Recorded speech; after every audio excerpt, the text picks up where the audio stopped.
ভাবতে বললেন আসিয়া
এসে কলিটির দিকে লক্ষ্য করে দেখলেন কলিটিকে কলির ঘোর অন্ধকারে গ্রাস করে ফেলেছে। কেমন অন্ধকার তাও বললেন নাহি হরি ভক্তি দেশ মায়া মুগ্ধ সর্বদেশ অদ্বৈত বলে কি করি উপায়। সজ্জন মন্ডলী লক্ষ্য করে দেখলেন কলিটির মধ্যে হরি ভক্তির লেশ মাত্র নাই।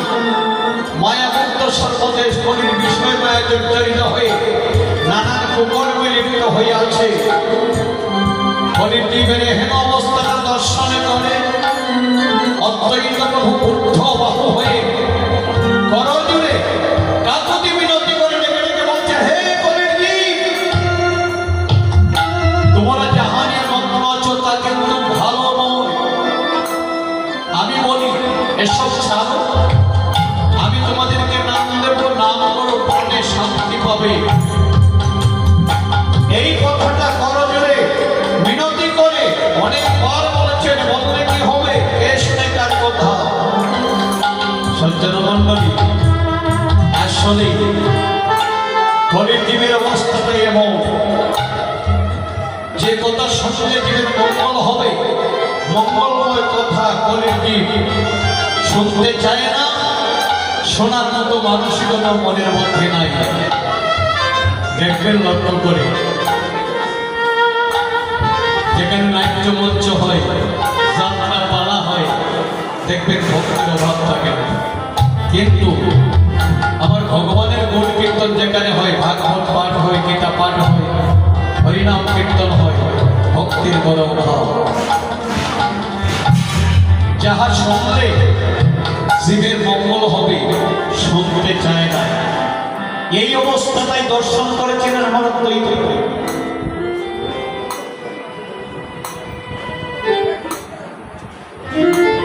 সজ্জন মন্ডলী এই অবস্থাটা যখন আমার দ্বৈত প্রভু দেখলেন মনে মনে ভাবছেন ভগবান বলেছেন আমি কলির জীবকে ফিরিয়ে এনে একটা পরিবেশ সৃষ্টি করার জন্য পারলাম কই। আরে পরিবেশ করবো তো তৈরি কথা, আমি আমার কথাগুলো জীবকে শোনাতেই পারি নাই, তাহলে আমি পরিবেশ করবো কেমন করে? তা কি পারবো? কলির জীবের গতিটা কি হবে? কলির জীব উদ্ধার হবে কি করে? তবে হ্যাঁ, ভগবান যদি ধরাধামে আসে তবেই সম্ভব হবে, আর কিছুতে নয়। তবে ভগবানকে আনতে হবে, ভগবানকে আনতে হলে সাধারণ ভজন করতে হবে।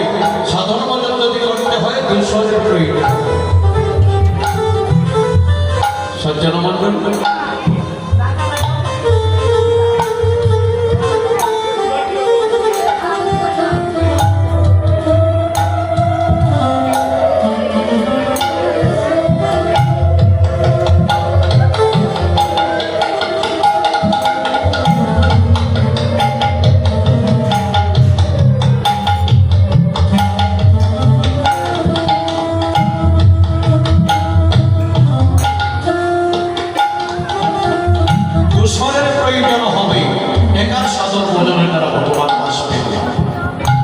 দূষণ পাবো কোথায়? এই কথাটা ভাবলেন কোথায় বসে আমার দ্বৈত প্রভুর নদী আর শান্তিপুর সুরধনী গঙ্গা তটে কুটিরে বসে দিবানিশি ভাবলে একাই আমি কি করিব দূষণ বা কোথায় ভগবান একদম দূষণ রইল। আচ্ছা বলুন তো, নির্জনের বসে যদি কেহ কিছু একা একা মনে মনে ভাবে, তার মনের কথা কি কেহ বুঝতে পারে না বা জানতে পারে? জানতে পারে না। জানার কথা নয়, তারপরও অদ্বৈত প্রভুর অন্তরের কথা একজন জেনে ফেলেছেন। তিনি কে? ভক্ত হরিদাস। অদ্বৈত প্রভুর অন্তরের কথাটা অন্তরে জেনে ফেললেন। তিনি ছিলেন কোথায়? যেখানে কাছে বসো অন্তরের কথা বোঝা যায় না। হরিদাস ছিলেন প্রায় 1000 মাইল দূরে। কোথায় কোথায়? নদীর শান্তিপুর, বর্তমান বাংলাদেশের যশোর জেলার বেনাপুরে ছিলেন হরিদাস। সেখানে থেকে অদ্বৈত প্রভুর অন্তরের কথা অন্তরে জেনে ফেললেন। জানতে পেরে অদ্বৈত প্রভুকে সাহায্য করার জন্য কাল বিলম্ব না করে তিনি উপনীত হলেন সুরধনী গঙ্গা তটে। হরিবল হরিবল। অদ্বৈত প্রভুর কুঠিরে প্রবেশ করে অদ্বৈত প্রভুর চরণে একটা প্রণিপাত জানান। পার্শ্ব থেকে বৈষ্ণব কবি পদের করে যে ভাব বললেন,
এই কথাটা আমি অন্তরে জানতে পেরে তোমাকে সাহায্য করার জন্য আমি তোমার কাছে এসেছি।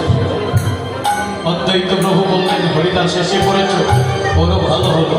এসেই যখন করেছ, কাল বিলম্ব না করে একবার কৃপা করে বলো কোন কৌশলে ভগবানকে ধরাধামে আনতে হবে।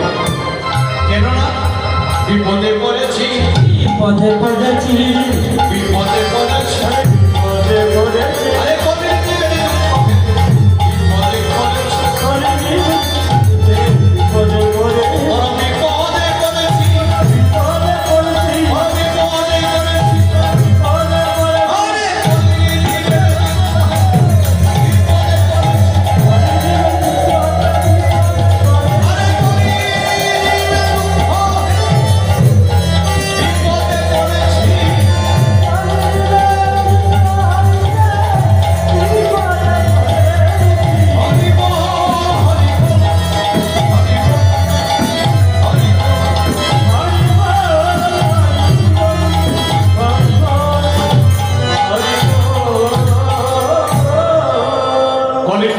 আরে দর্শন করে আমি বড় বিপদের পড়ে আছি। হরিদাস, তুমি কলিযুগের আচরণটা দেখেছ অবশ্য।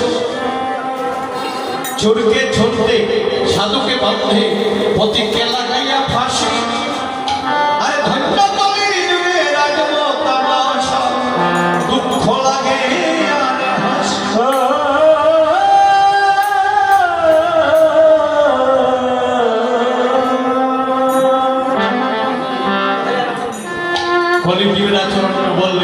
চোরকে ছড়তে, অর্থাৎ চোরকে ছেড়ে দিয়ে সাধু ব্যক্তিকে আটক করে গাছের ডালে পাশের কাছে ঝুলিয়ে হত্যা করছে। সজ্জন মণ্ডলী, কোর্ট কাছারিতে গেলে দেখা যায় বিচার ব্যবস্থাটা। আমি মাঝে মধ্যে গিয়ে কোর্টের সঙ্গে দাঁড়াই, অনেক বন্ধু বান্ধব আছে, সাক্ষাৎ করার জন্য যাই।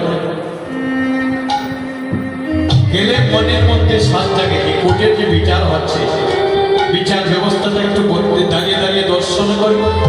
দাঁড়িয়ে দেখলাম উকিলগণ দাঁড়িয়ে দাঁড়িয়ে বক্তব্য করে, বক্তব্য দেয় উকিলগণের বক্তব্যের অনুসারে আর সাক্ষীর বক্তব্য অনুসারে যে পক্ষে সাক্ষীর দূর বেশি দাঁড়িয়ে করি। উকিলগণের বক্তব্যের উপরে সাক্ষীর বক্তব্যের উপরে ভিত্তি করে বিচারক রায় লেখেন। সেই রায় কি হয়?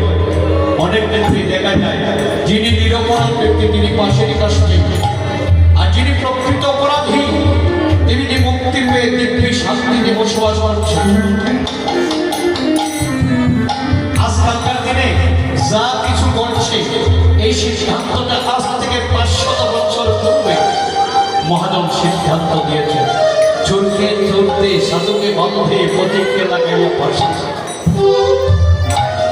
অর্থাৎ চোরকে ছেড়ে দিয়ে সাধু ব্যক্তিকে আটক করে গাছের ডালে পাশের কাছে ঝুলে হত্যা করছে। হে প্রভু, হে হরিদাস, এহেন দৃশ্য দর্শন করে আমার বড় দুঃখ লাগে, আমার কখনো কখনো হাসিও পায়। আমি যে সহ্য করতে পারছি। একবার বলো কোন কৌশলে ভগবানকে ধরা নামে আনতে হবে? বারবার যখন কথাটি বলছে, এবার হরিদাস বলেছেন, হে প্রভু, তুমি যে বারবার জিজ্ঞাসা করছো আমাকে ভগবানকে কি কোন কৌশলে ভগবানকে ধরা নামে আনতে হবে, আরে কোন কৌশলে যে আনতে হবে সেই কৌশলটি তো তুমি জেনে এসেছিলে। আমার কাছে যে জিজ্ঞাসা করছো, আমার স্পষ্ট মনে হলো কলিজীবের দশাটা দর্শন করে আসলে তুমি সহ্য করতে পারো নাই। তার জন্য তোমার জানা কথাটাও ভুল করে গিয়েছে। ঠিক আছে, আমি স্মরণ করে দিচ্ছি। স্মরণ করাতে গিয়ে কি বলছেন? বিষ্ণু পুরাণের কৃষ্ণ অদ্বৈত প্রভুর কানে কানে বললেন, তুলসী তলমাত্রেণ জলস্যত লোকানবা বিপরীত সমত্তালান ভক্তি ভগত বৎস।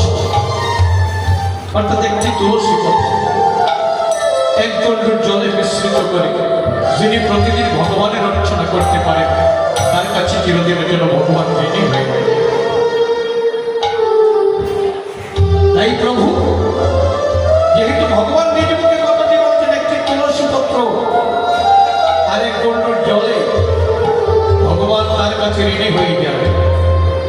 সেই ঋণ শোধ করার জন্য একদিন তার কাছে নিজে বিক্রি হয়ে যায়। যদি এমনই হয়, আর কাল বিলম্ব না করে তুমি সুরধনী গঙ্গা তটে বসে বসে তুলসী পত্র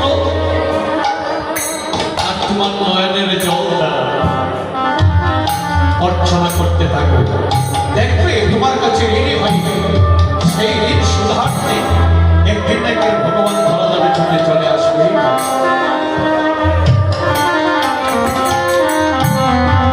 তাই তো হরিদাসের কথা শ্রবণে করে আমার অদ্বৈত প্রভু সুরধনী গঙ্গা তটে আসন করতে, এই আসনে উপবেশনে করে নিত্য একটি তুলসী 2 ফুট নয়নের জলে চর্চিত করি হংকার করে বলেন, হে ভগবান, তুমি আমাকে পাঠিয়েছিলে জীবকে ফিরিয়ে এনে একটা পরিবেশ সৃষ্টি করার জন্য। আমি পারি না, আমি যে জীবের যাতনাও সহ্য করতে পারছি না। হে ভগবান, আর বিলম্ব করো না, অতি সত্তর তুমি ধরা নামে আসো। এই বলে তুলসী পত্রটি সুরধনীকে অর্পণ করেন। সজ্জন মণ্ডলী, এইভাবে অর্চনা করেছেন 14টি বৎসর। 14টি বৎসর অর্চনা করেছেন, হুঙ্কার করেছেন অদ্বৈতের হুঙ্কারে। আর ভগবান থাকতে পারে নাই, ভগবানের আসনটাই চলে গিয়েছে। তাই তিনি কি করলেন? সজ্জন মণ্ডলী, এই যে নিত্য তুলসীটা সুরধনীকে অর্পণ করতে, সুরধনীর ঘরতল স্রোতের মধ্যে তুলসী পত্র ভাটির দিকে চলে যায়। এই এইভাবে অর্চনা করতে করতে যেই দিন 14টি বৎসর পূর্ণ হল, সেই দিন যখন তুলসী পত্রটি ভগবানের নামে হুঙ্কার করে সুরধ্বনিতে অর্পণ করেছে, কি আশ্চর্য দেখা গেল, প্রতিদিনের মতো তুলসী ভাটির দিকে নয়, এই ঘরতল স্রোতের মধ্যে যাচ্ছে উজান দিকে। হরিবল হরিবল। আশ্চর্যান্বিত হয়ে ভাবছে, প্রতিদিন তুলসী অর্পণ করে চলে যায় ভাটির দিকে, আজ দেখা যায় যাচ্ছে উজান দিকে। নিশ্চয়ই ভগবান ধরাধামে আসার একটা সূত্র হয়েছে। আমি দেখবো তুলসী ভেসে যাচ্ছে। তুলসী পত্রের পেছন পেছন আনা হলে সুরধ্বনি ফিরবে। সজ্জন মন্ডলী, যে কি দেখলেন, আমাদের সিলেটের ঢাকা দক্ষিণে যার বাড়ি উপেন্দ্র মিশ্র। উপেন্দ্র মিশ্রের স্ত্রীর নাম শোভাদেবী। শোভাদেবীর গর্ভে জন্মগ্রহণ করলেন জগন্নাথ মিশ্র। আর জগন্নাথ মিশ্রকে বিবাহ করালেন কোথায়? আমাদের হবিগঞ্জে পার্শ্বে জয়পুরের নীলাম্বর চক্রবর্তীর কন্যা, যার নাম হয়েছে সচিরানী। বিবাহ করে পুত্রবধূ ঘরে তুলেছেন, প্রাণে শান্তি নাই। শোভাদেবী একটি কথা ভাবছিলেন, আমার বৌমাকে আমার ঘরে রাখবো না। সজ্জন মন্ডলী, কথাটি শুনতে একটু খারাপ লাগে। পুত্রবধূ ঘরে তুলেছে যে আমার বৌমাকে ঘরে রাখবো না। চিন্তা চেতনাটা কোথায় দেখুন। তিনি ভাবছিলেন, আমার বৌমাকে পাঠিয়ে দেব পুণ্যভূমি শ্রীধাম নবদ্বীপে। যাই হোক, কিছুদিনের মধ্যে জগন্নাথ মিশ্র সহ পাঠিয়ে দিলেন নবদ্বীপে। সেখানে যে বসতি করছে, নিত্য নৈমিত্তিক সঙ্গিনীগণকে সঙ্গিনী সুরধ্বনিতে চলে গেলেন স্নান তর্পণ করার জন্য। যেই দিন শেষ তুলসীটি অদ্বৈত প্রভু সুরধ্বনি গঙ্গাতে অর্পণ করেছিলেন, সচিরানী ঠিক এই সময় সুরধ্বনি থেকে এসেছেন স্নান করার জন্য। না ভিজলে নেমে তর্পণ করছে। অদ্বৈত প্রভু পেছন পেছন যে দেখলেন যে তুলসী যে রমণী তর্পণ করছে রমণীর কাছে, তুলসী পত্রটি নিয়ে তাকে প্রদক্ষিণ করে তার নাভি মধ্যে লেগেছে। হরিবল হরি হরি বল। এই দৃশ্যটি যখন দেখলেন, প্রণিপাত করে বলেছেন, হে মা, তুমি কে?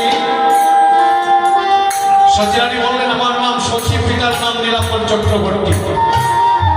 অদ্বৈত প্রভু বলেছেন, আমি তোমাকে চিনেছি মা, তুমি কে বড় ভাগ্যবতী। সচিরানী বললেন, আমি ভাগ্যবতী হলাম কি করে? যে জানো না মা, তুমি একমাত্র তোমাকে উপলব্ধ করে আমার ভগবত বৎসল ভগবান শ্রী হরি ভাবে চলে আসলে।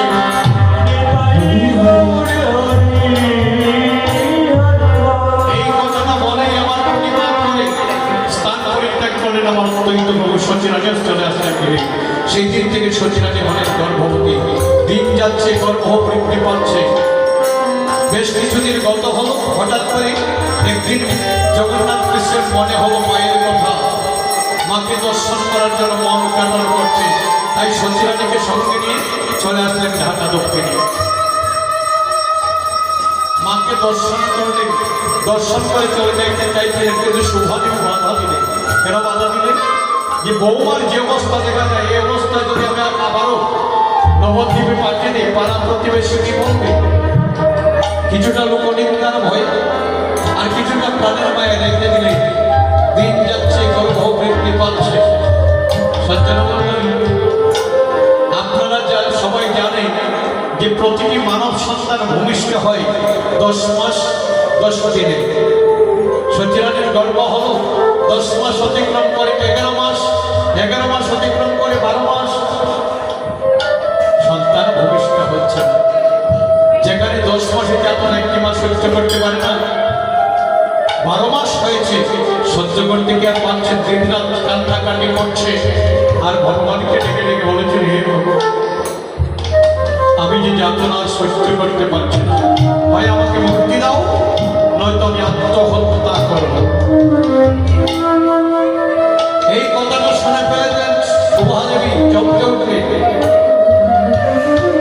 ভগবানকে ডেকে ডেকে বলেছেন, হে ভগবান, এমন আশ্চর্য লীলা কখনো দেখি নাই। প্রতিটি মানব সন্তান ভূমিষ্ঠ হয় 10 মাস 10 দিনে। আমার বৌমা হয়েছে, আজ 12 মাস হয়েছে, এখন পর্যন্ত তাকে মুক্তি দিচ্ছে না। মুক্তি দাও ভগবান। বলতে বলতে শোভাদেবী ঘুমিয়ে পড়ে। হঠাৎ করে স্বপ্নযুগে দেখা দিলেন কে? শঙ্কর চক্রবর্তী বক্তধারী গোলক বিহারী হরি নারায়ণ হরি বল হরি বল। ডেকে ডেকে বললেন, দিদিমা, আরে ও দিদিমা, আমি তোমার বৌমার গর্ভে এসেছি। শোভাদেবী বললেন, ভগবান তুমি যদি এসে থাকো, আমার বৌমাকে যাতনা দিচ্ছ কেন? মুক্তি দাও। ভগবান বললেন, আমি তোমার বৌমাকে মুক্তি দিতে পারবো।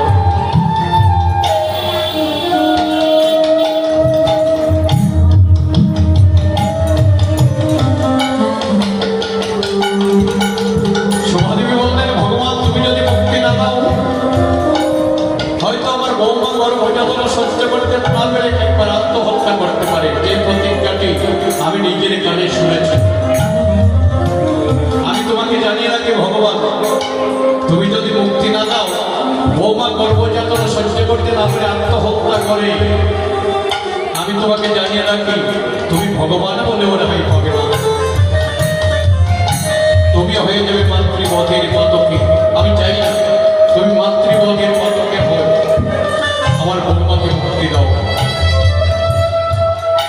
ভগবান বললেন, দিদিমা, তুমি শুধু তোমার কথাটাই বললে, আমার কথাটা শুনে না। যদি তোমার বৌমাকে মুক্তি দিতে হয়, এখানে নয়, পাঠিয়ে দাও যথাস্থানে, যেখানে তোমার বৌমা গর্ভবতী হয়েছে, অর্থাৎ নবদ্বীপে। যতদিন এখানে থাকবে, আমি তোমার বৌমাকে মুক্তি দিতে পারবো না। সজ্জনমঙ্গলে স্বপ্নযোগে কথাটি শুনেছি।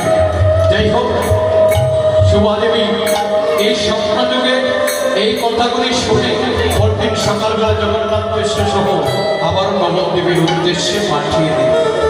পদব্রজে অর্থাৎ পায়ে হেঁটে রওনা হলে যেতে যেতে 12 মাস অতিক্রম করে 13 মাস যেই দিন নবদ্বীপে পা রাখলেন, সেই দিনটি 14 মাসে পদার্পণ করেছিল।